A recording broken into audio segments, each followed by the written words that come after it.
In recent years, immersive art exhibitions have become a hot ticket. They put viewers in the midst of the art, often through computer-generated lights and sounds. Special correspondent Kat Wise recently visited an immersive art space in Portland. It's part of our Arts and Culture series, Canvas.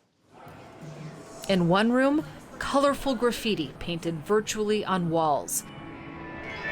In another, 7,000 LED lights precisely choreographed to an otherworldly soundtrack. These are some of the high-tech experiences, along with technology-free installations, that are part of Hopscotch, an immersive gallery space in Portland that opened in June. We are an experience that is driven by art. Nicole Jensen is the co-founder of Hopscotch, which has another location in San Antonio, Texas, that opened in 2020. We just felt like, as consumers, it's hard to find permanent immersive art experiences or just large-scale art experiences that weren't at a festival. While you might see an interactive art piece at a traditional gallery or at an airport or in a city park, you might not see it next to 14 other similar types of art. In Portland, those 14 commissioned installations, which come from a mix of local, national, and international artists, are displayed in a former hardware store that Jensen and her team transformed into a sleek, modern space where play is encouraged.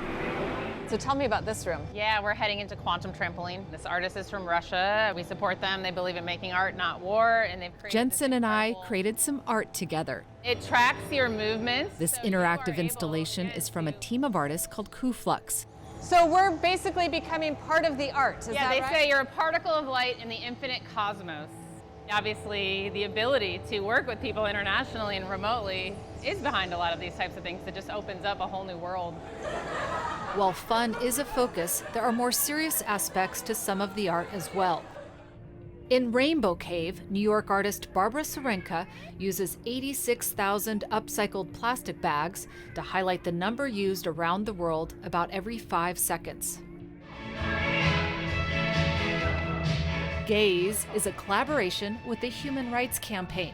We take their message and bring it to life through 34 different panels that are uplifting and empowering. A national nonprofit which advocates for LGBTQ+ rights. Jensen is on the organization's board of governors. It just was really important for me as a queer person to, when you're a business owner, you can create the spaces you want to be in and you want others to feel comfortable in. In other rooms, visitors are transported to different realms. This is Unknown Atmospheres. It was created in collaboration with Parallel Studio. We were looking to match light and sound behavior. Seth Neal is a Portland sound designer and electric musician who worked on 2 of the installations. He spent 6 months composing this 5-minute soundtrack. Sound can really act in an unconscious level and affect people's mood or their perception of other senses in a way that they're not necessarily thinking about it. While numerous studies have found connections between the arts and human well-being, more research is now underway looking at the specific impacts of immersive art experiences. One study last year by researchers at the University of Pennsylvania found higher levels of immersion were associated with heightened emotions such as happiness, awe, and feeling relaxed. That mini vacation for the heart and mind may be one of the factors leading to the surge of interest in immersive art. Co-founder Jensen says Hopscotch tickets, which are limited to about 1,000 a day and cost $24 for adults and $15 for children over the age of 3, have sold out most days since they opened. Are you trying to attract people who may not have gone to a traditional art gallery before or been interested in traditional art? Absolutely. My favorite guests are the ones that are drugged here by someone and they have been told through society that they aren't creative or they are not interested in art, or maybe they didn't feel comfortable, frankly, is what I think it comes down to in artistic spaces, and then they have an amazing time. So it's about making people connect.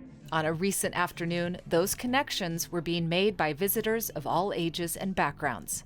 I feel like this is a bucket list for Portland. Suri Johnson and Ashley Stiles, who learned about Hopscotch on TikTok, drove down from Seattle. After each room, we're like, okay, it sparks conversation and emotions. We talked a lot about like how art has the power to make you change your perspective and how you view something that may have happened. And this definitely leaves you feeling something different after every room.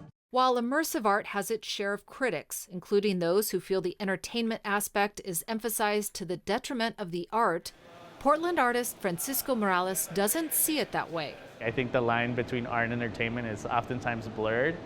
So I don't necessarily see that as like a positive or a negative thing. Morales, whose mural depicts predatory advertisements that target Latin American communities, says he's not bothered that some may miss his message. As an artist, I would rather folks engage with my art at whatever capacity, whether it be with the critical lens or on more of like a superficial kind of like, oh, it's like aesthetically pleasing. So I think that there's validity in like both of those things and like everything in between that spectrum.